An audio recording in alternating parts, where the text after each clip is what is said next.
Live from Studio 6B in Rockefeller Center, this is New York Nightly News with Chuck Scarborough.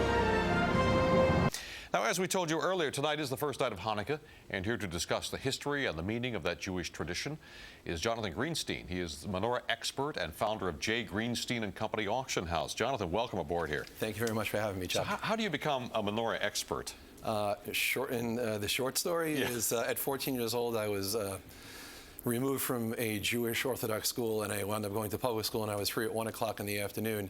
So I went to go work in an antique store. It was in a very Jewish neighborhood. And at 14, 15, 16 years old, while most teenagers were running around after girls and sports, and I was running around flea markets and garage sales looking for antique Judaica. That's pretty weird. It is weird. I was a weird kid. And I couldn't help but notice you brought a few here. Yeah, I brought quite a few.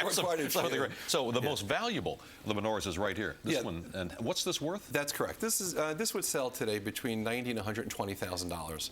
Wow. It was made in the 18th century in the Ukraine. It's a very, very, very unique menorah. The oil holders, each one of them is a griffin. The Jews, during the course of time, during the course of whatever country they would live in, would absorb whatever art form they would in whatever area they would live. So this is a typical piece of Ukrainian silver from the 18th century. Let's look at some of the others we have here. We'll start down at one end. We got a whole line of them right here. We'll start down at one end and we'll look at them, and you can tell us what they are as we pan right down. So. Absolutely, delighted to. Well, the first one that we're going to look at is from London. That was made in 1920. It's a pretty common piece, but it's a very well made, and there you go. There's the picture, and a very highly polished piece. I would estimate this at between $800 and $1,200. It's not a particularly expensive piece. Next to it is from Germany from 1880 to 1920. Anybody that could tell you exactly what year it was made is just guessing, because the same silver hallmarks were used over the course of the 40 years. And so it survived the Holocaust? Yes. Yeah. Most of the Judaica that's available today survived the Holocaust by coming to this country by immigrant Jews during the course of the Great Immigration from 1860 to 1910. What's the meaning of Hanukkah as we look at more of these menorahs? Well, very simply, Hanukkah, about 2,200 years ago, the Greek Assyrians broke into Israel and made a mess out of things. You know, they pillaged, did whatever, people did 2,200 years ago to make messes.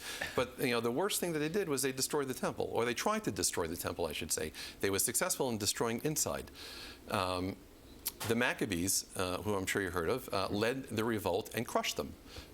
We celebrate the fact that when we re-entered the temple to rededicate it, and the word Hanukkah actually means dedication, we rededicate the temple. We found only one small jar of oil. That jar of oil would ordinarily last one night. The miracle of Hanukkah is that that jar of oil lasted for all 8 nights of Hanukkah. So we know God was helping us intervene. Well, listen, thank you very much, Jonathan Greenstein, for coming in. We appreciate it. And this is wonderful stuff you brought in. Thank you. Thank you very much. We'll be right back with more New York Nightly News. Stay with us.